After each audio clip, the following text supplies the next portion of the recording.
when you do a project like this, you're always going to have two people on site. You're going to have an operator and a spotter. I am the spotter today. I am working. So what I'm doing is I'm watching how he's interacting with the environment around him. I'm looking for obstacles. You know, I sometimes am a little closer, but not with this piece of equipment, because I'm looking for chains in the woods, old fence lines. A lot of that we surveyed in advance by me crawling through there looking for stuff. Now we might want to run a metal detector sometimes. It depends what we find. But we were operating at another area where there were power lines. So I actually had them stop. I cut down some trees with a chainsaw, and then we came back in with the excavator only. Now what you can see is that thing is throwing chips for 300 feet easily. And so this machine, there's also other safety considerations, like for example, the road's blocked off so nobody can drive back here. My truck and other equipment is out of the way. We have already discussed in advance kind of the directional movement of the equipment. So he's only got to shoot chips to his left or up into the wooded area itself. We're using the woods as a barrier.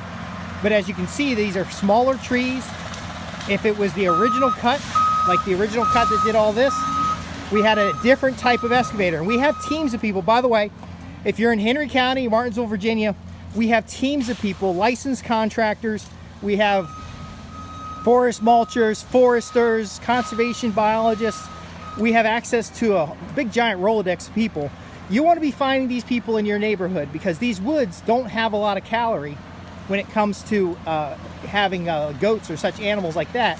So you will have to clear out areas and make sure that you have some pasture, make sure that you have some forage. You know, once you wood chip like this, it'll grow back, and that growing back is a lot of good fodder. You're going to have smaller trees, but again, this particular project here is clearing a site for a barn, because your animals need water, shelter, and food just like a human does, and you want to have appropriate for your property. You also, when you're starting to farm, Scott tells me all the time, a normal farm takes millions of dollars to get started, even if it's a small farm, because of all the infrastructure and stuff. Now, of course, you can rent equipment, you can hire the appropriate people to come out, but when it comes to time for your animals on the ground, you want to make sure that they have all the feed they need.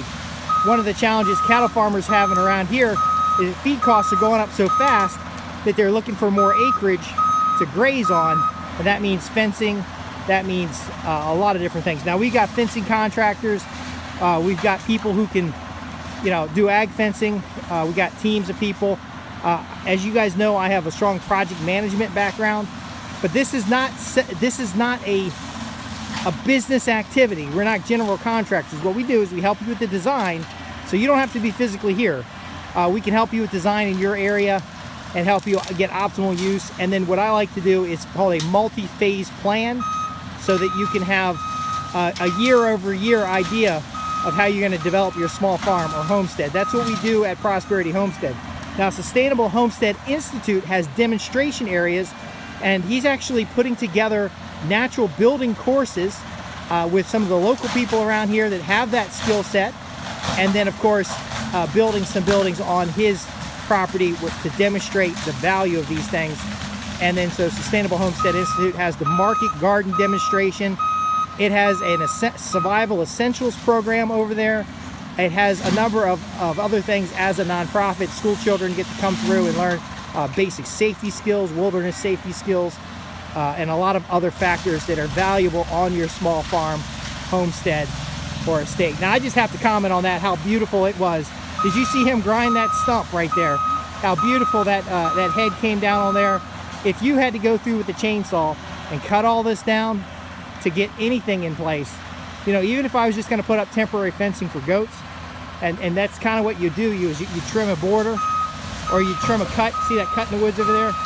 You trim a cut through the woods, put some fence up, get some goats in there, get some hogs in there, get that wood managed by the animals, and then you'd come back and chip it out like this to set up a grazing cell. Now, in another program, I can go over how to do the paddock design and the cell design for a particular piece of property. and we can get you examples of the cow paddock, goat paddock, sheep paddock. You know, you just go right down the line. And then when we start talking in the permaculture side, the stacking of function, oh, that's my call. That's bound to happen every so often.